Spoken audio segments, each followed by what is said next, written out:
Assalamualaikum warahmatullahi wabarakatuh. Halo semuanya, jumpa lagi dengan saya Chow Sing Sing, kurator dari podcast Horror Night Story. Halo, apa kabar semuanya? Semoga kalian semua sehat-sehat saja ya. Dan seperti biasanya pada hari ini saya kembali dan akan menghadirkan sebuah kisah mistis untuk kalian semua. Kisah mistis kali ini saya datangkan dari treat horornya MWV underscore Mystic dari Twitter ya, yang menceritakan sebuah SPBU berhantu yang ada di Lampung. Oke, daripada kita berlama-lama, mari kita simak ceritanya.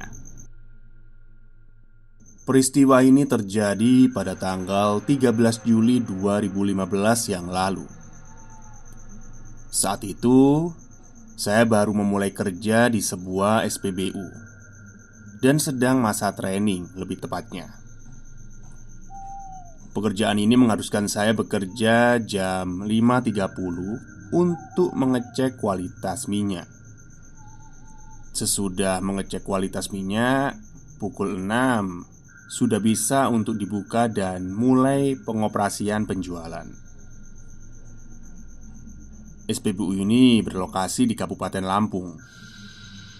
Konon, dulu tempat ini katanya bersengketa.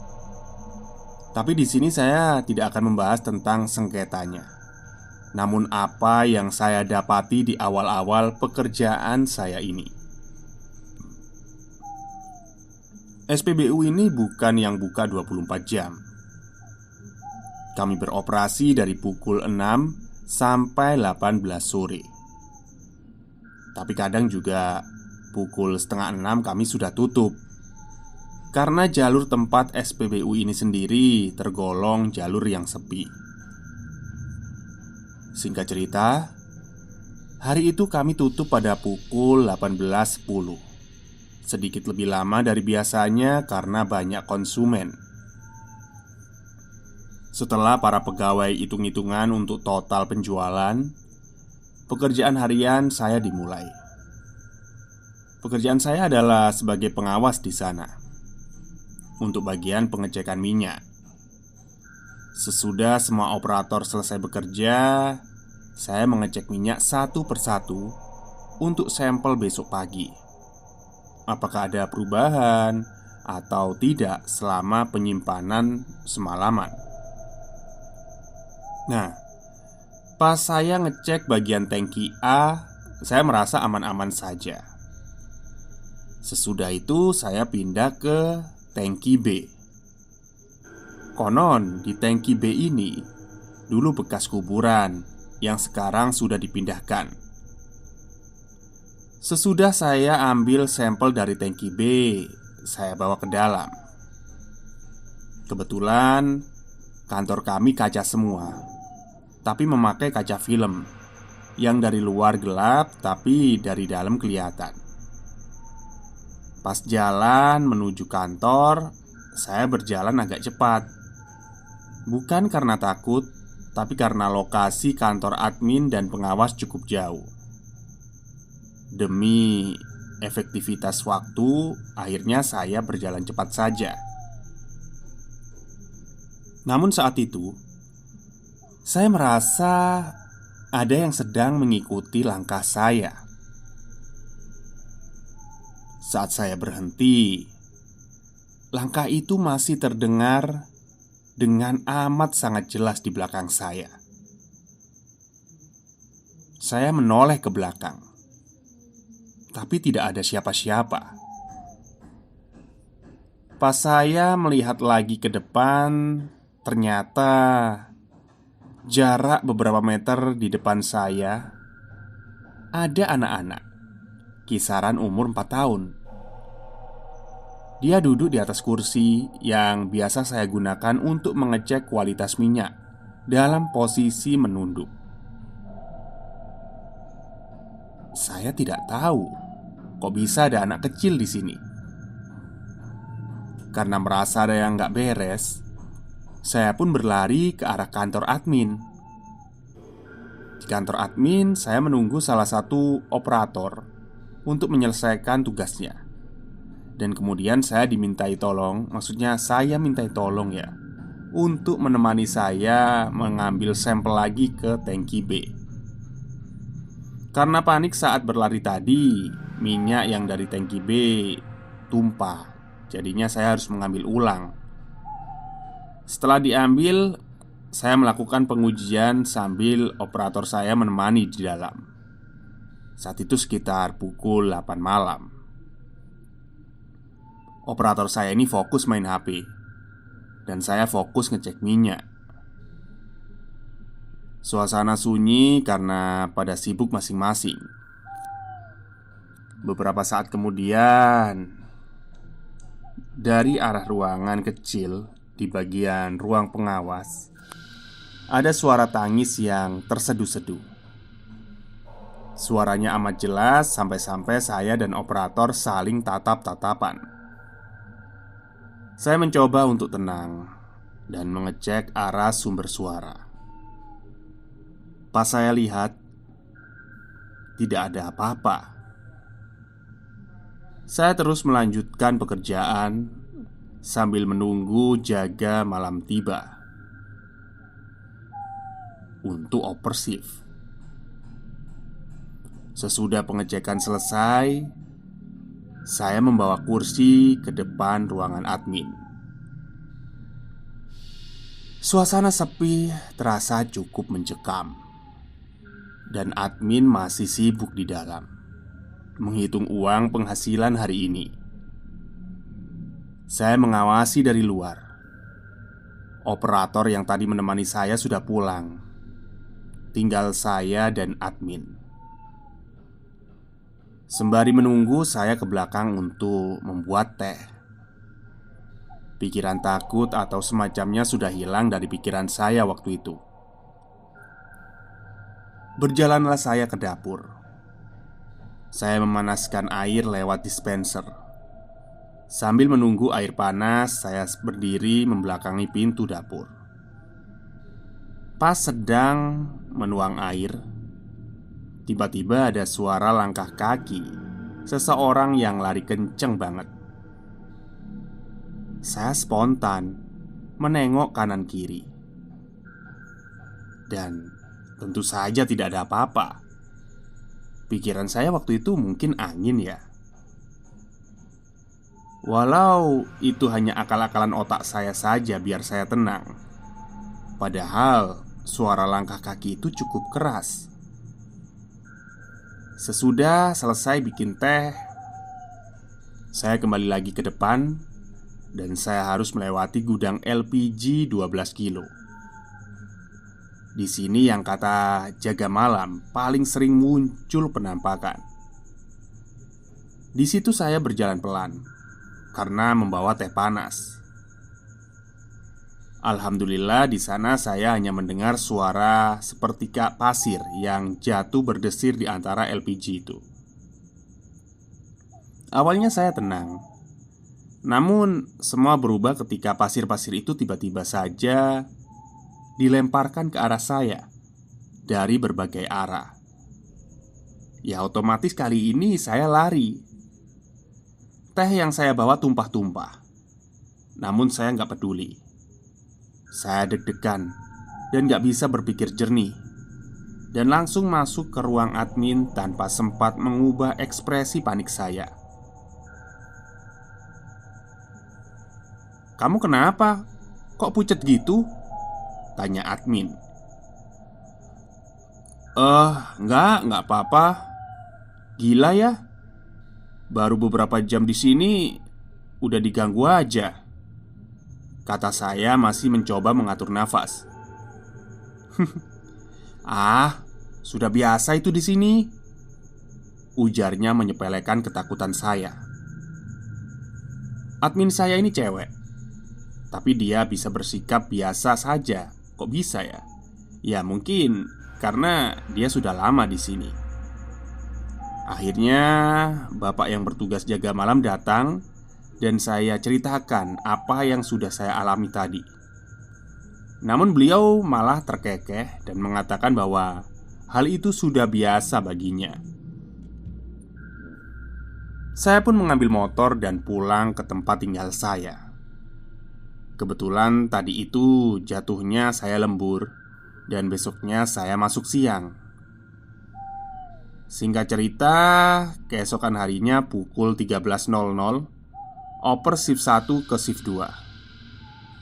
Saya kebagian shift 2 siang. Hari itu saya dapat info, kata manajer, "Duh, nanti malam ada perubahan harga pertalite ya." Ya otomatis saya diam dan berpikir, pasti perubahan harga malam hari pukul 00. Karena tidak menjawab, saya ditegur lagi. "Duh, kok diem aja sih? Bisa kan kamu ngubah harganya? Kan kamu udah aku ajarin." Dengan agak kaget saya menjawab, "Oh, siap pak, bisa." Walaupun jujur agak keberatan juga karena mengubahnya juga harus pukul tengah malam. Selesai tutup shift, saya berkegiatan seperti biasanya. Tiba pukul 19.00, saya masih menunggu petugas jaga malam tiba. Sesudah azan Isya, saya selesai melakukan pekerjaan. Saya duduk di depan dan ketika itu suasana malam Jumat ya. Sambil sibuk main HP, tiba-tiba saya mendengar ada yang memanggil. "Shh, shh, shh." 3 kali. Otomatis saya melihat kanan kiri, mencari sumber suara, tapi tidak ada siapa-siapa. Saya lanjut main HP, buka-buka Instagram. Dan saat fokus main HP tiba-tiba terdengar suara cekikikan tertawa yang entah asalnya dari mana, tapi terdengar sangat dekat. Ya otomatis saya teriak setan sambil lari ke ruang admin. Dan si admin seperti biasa ya, dia begitu tenang dan tanya ke saya apa yang terjadi. Saya pun kembali diejek olehnya. Bahkan dia mengingatkan, nanti kamu ganti harga kan?" Waduh, bisa lebih ekstrim tuh gangguannya, katanya sambil tertawa. Waduh, saya langsung pusing dan kepikiran akan hal itu. Sudah tidak ada yang bisa dilakukan. Saya pun cari angin di luar. Saat petugas jaga malam datang, saya ngobrol-ngobrol dan curhat masalah tadi sama dia. Dia bilang, "Wah, itu mah belum seberapa, Do. Nanti kamu bakal lihat gimananya." Waduh, jujur, saya ini penakut. Dibilangin begitu saja saya sudah merinding.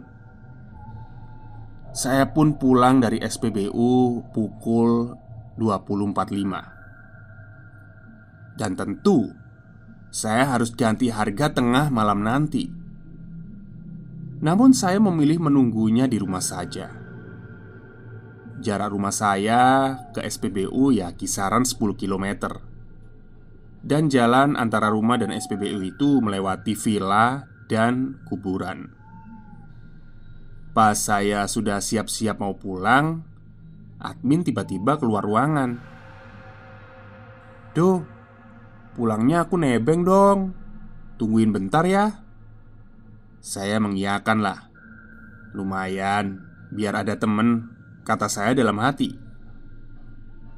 Karena nungguin admin, saya baru benar-benar berangkat dari SPBU sekitar pukul 21.30 atau setengah 10-an. Perjalanan kami yang lancar mulai diganggu saat sampai tanjakan ke arah villa. Motor yang saya tumpangi mendadak terasa berat. Berat banget. Padahal cuma bonceng si admin cewek ini. Iseng-iseng saya coba muterin spion biar ngelihat ke arah posisi admin duduk. Mungkin dia terlalu ke belakang ya duduknya, sehingga berat sepeda motor. Tapi pas saya lihat melalui spion yang diarahkan ke belakang, saat itu saya melihat ada 2 orang yang sedang saya bonceng. Yang satu adalah admin, yang satu lagi entah siapa, saya nggak tahu. Itu di belakang kamu siapa? Hah? Apaan? Gak ada siapa-siapa, kata dia. Anjing, itu siapa? Saya cuma bisa jejeritan dalam hati. Bukan kenapa-kenapa, karena dari spion itu saya ngelihat kami tuh boncengan 3. Ada penumpang tambahan yang posisi duduknya itu punggung-punggungan sama admin saya sendiri. Jadi posisinya itu ngadep ke belakang gitu. Akhirnya saya coba gaspol lah agar segera sampai ke tempat yang rame. Tapi kok susah. Motor saya terasa berat banget. Saya coba berdoa dan tetap melanjutkan perjalanan dengan membalikkan lagi spion ke posisi normal. Alhamdulillah, setelah lewat kuburan, semua lancar dan saya juga nggak ngelihat sosok itu lagi. Saya antarkan admin ke rumahnya dengan selamat. Namun, ada masalah lain. Saya harus lewat sana lagi nanti menjelang tengah malam untuk mengganti harga. Dan saya akan sendirian. Agar tidak telat, saya pasang alarm pukul 23.40. Kebetulan malam itu malam minggu. Jadi daripada sendirian banget ya, saya ajaklah adik untuk nemenin ke SPBU. Saat alarm bunyi, saya pun berangkat dengan dia. Untunglah, selama di jalan aman dan tidak diganggu. Akhirnya kami tiba di SPBU. Dan tentu saja sudah ada bapak yang jaga malam. Saya ajak dia ngobrol hingga tibalah pukul 00.00. Saya langsung ganti harga. Kebetulan pompa Pertalite ada di tangki B. Dan seketika saya deg-deg ser. Saya minta yang jaga malam untuk ngitupin mesin. Dan saya bergegas ganti harga. Tapi ketika saya sampai di mesin pompa dan sesegera mungkin merubah harga ditemani oleh adik saya, tiba-tiba saja saya mendengar ada suara anak kecil nangis. Saya diem. Adik saya juga diem. Saya kira itu awalnya hanya imajinasi saya saja yang ketakutan duluan. Sampai akhirnya adik saya nanya, "Bang, denger gak?" Saya cuma bisa ngomong, "Udah, kamu diem aja, jangan ngomong apa-apa." Tapi tiba-tiba ada yang gerakin di nozzle itu. Nozzle itu adalah alat untuk pengisian ke kendaraan. Entah bagaimana, nozzle yang berat itu jatuh. Saya lihat ke samping dan benerin lagi ke semula. Tapi pas saya taruh ke posisinya, tiba-tiba saya mendengar ada suara tertawa yang asalnya seakan dekat banget dengan posisi kami. Tanpa bilang apa-apa, adik saya langsung lari dan otomatis saya juga ikut lari. Kami berlari ke arah si bapak jaga malam. Melihat kami berlari, beliau malah bilang, "Jangan lari, biarin aja." Saya nggak jawab, tapi saya ngebatin, mikir apa tuh bapak? Masa kayak gitu nggak lari? ucap saya dalam hati. Akhirnya, dengan bertiga saya ditemenin untuk merubah harga. Setelah selesai, adik saya minta untuk ditemenin ke WC. Ya, keberanian saya waktu itu memang benar-benar tipis. Ngedengar adik ngomong gitu ya, saya agak panik lah. Gimana enggak coba? Posisi WC dan dapur itu bersebelahan dan harus lewat gudang LPG. Saya pun langsung ngomong, "Sendiri aja lah." "Bang, temenin ngapa? Takut aku." "Denger kan tadi?" kata dia memohon. Akhirnya mau gak mau ya saya anterin dia ke WC yang bersebelahan dengan WC wanita. Adik saya masuk, saya nunggu di luar. Di situ suasana sangat sepi. Cuma ada suara jangkrik doang. Adik saya lama banget. Saya cuma bisa lihat kanan kiri saja, waspada. Dan benar saja tiba-tiba dari arah dalam WC wanita ada suara keran air yang dibuka. Saya langsung berdoa dan memberanikan diri untuk masuk ke dalam WC wanita itu untuk matiin keran. Pas saya matiin dan mau keluar, belum sampai pintu keluar, pintu WC-nya nutup kenceng dengan sendirinya. Saya kaget dong. Tapi dengan sisa keberanian saya ngelengok lihat ke sekeliling. Dan memang gak ada siapa-siapa. Di luar adik saya udah beres. Dia manggil saya, "Bang, di mana?" "Tunggu," kata saya. Saya pun keluar dari WC wanita. Bertepatan dengan lampu tengah yang mati menyala. Adik saya lari, tapi saya enggak. Saya jalan biasa, sebagaimana yang disuruh oleh Pak Hambali. Ya, sebut saja namanya begitu. Si bapak petugas jaga malam. Sekarang saya lewat di gudang LPG. Dan di situ saya lihat ada wanita yang duduk sambil ungkang-ungkang kaki. Ya, tentu aja saya yang lihat itu nggak bisa ditahan lagi. Saya ngejerit dong. Pak Hambali berlari ke arah saya, lalu mengusir sosok itu. Dan anehnya sosok itu langsung menghilang. Saat itu waktu sudah menunjukkan pukul 1:30 pagi. Saya dikasih minum, biar steril katanya. Dan akhirnya saya duduk-duduk di depan bertiga. Saya, adik, dan Pak Hambali sendiri. Pas duduk-duduk, suasana tenang. Tiba-tiba saya sadar kalau ada orang yang sedang nyapu di arah pintu masuk. Nyapunya pakai sapu lidi gitu. Saya tanya dong, "Itu siapa Pak yang nyapu?" Pak Hambali kemudian melihat ke arah yang saya tunjuk. "Oh, biasa, si Siti." Siti siapa pak? Pegawai baru?" tanya saya yang merasa nama itu asing di telinga.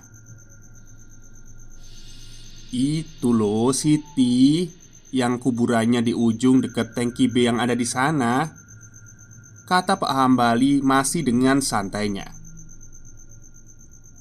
Dada saya seketika sesak mendengar jawaban itu. Di depan saya, di dekat pintu masuk, Siti masih terlihat menyapu dengan sapu lidinya. Sementara di sini, saya sudah mengetahui bahwa dia bukanlah manusia. "Hah? Maksudnya yang anak kecil itu kan pak?" tanya saya memastikan. "Nah iya, itu namanya Siti," kata Pak Hambali membenarkan ucapan saya. Tentu saya nggak bisa jawab lagi saking gemeterannya. Bayangan itu masih ada di sana, samar-samar sambil menyapu. Lalu kelama-kelamaan hilang. Saya pun siap-siap untuk pulang karena tugas sudah selesai dan juga saya sendiri nggak mau lebih lama di sini. Pas saya pulang dengan membonceng adik di belakang, ada dua tempat yang saya harus lewatin. Ya seperti biasa, villa dan kuburan. Pas lewat kuburan alhamdulillah aman. Tapi pas lewat tanjakan villa, adik saya langsung teriak, "Bang, ngebut bang!" Saya ikutan panik dong. "Ada apa sih?" "Ngebut pokoknya ngebut," kata dia sedikit menjerit. Ya, mau gak mau akhirnya saya tancap gas sekencang mungkin sampai menuju rumah. Pas sampai rumah, saya tanya apa yang terjadi waktu itu. Dan kata dia, tadi ada pocong yang menampakkan dirinya di tanjakan villa. Matanya merah dan posisinya pas di tengah-tengah antara dua pohon pisang. Kami pun masuk ke rumah. Dan saat membuka pintu, bapak saya yang ada di depan pintu bilang, ngapain kamu ikut masuk? Pulang sana," kata bapakku. Saya bingung dong dengan ucapan bapak. Apa kami diusir karena pulang terlalu malam? Atau karena dia melihat adik saya yang dia itu pucat, terus pandangannya kosong. Saya dan adik disuruh duduk dulu sama ayah di ruang tamu. Kami disuruh minum seakan-akan bapak itu tahu ada sesuatu yang terjadi. Dan benar saja, pas saya mau cerita, bapak udah motong. Iya, bapak udah tahu. Tadi dia ikut kalian, tapi nggak sampai naik motor," kata bapak. Adik saya masih bengong. Pas ditepuk sama bapak, baru dia rada sadar. Akhirnya setelah dapat nasihat dari bapak, saya beranjak tidur. Kebetulan kamar saya di lantai atas. Tapi malam itu saya minta tidur di bawah saja sama bapak sama ibu. Sekali-kali ya saya juga lihat adik saya yang masih bengong. Tapi kalau diajak ngobrol ya nyambung sih. Akhirnya kami semua terlelap tidur. Di dalam tidur itu saya mimpi si Siti yang ada di pom bensin tadi ngajakin saya main-main. Di mimpi itu saya juga dikasih sapu sama Siti tanpa mengatakan apapun. Paginya saya ceritain mimpi saya ke manajer.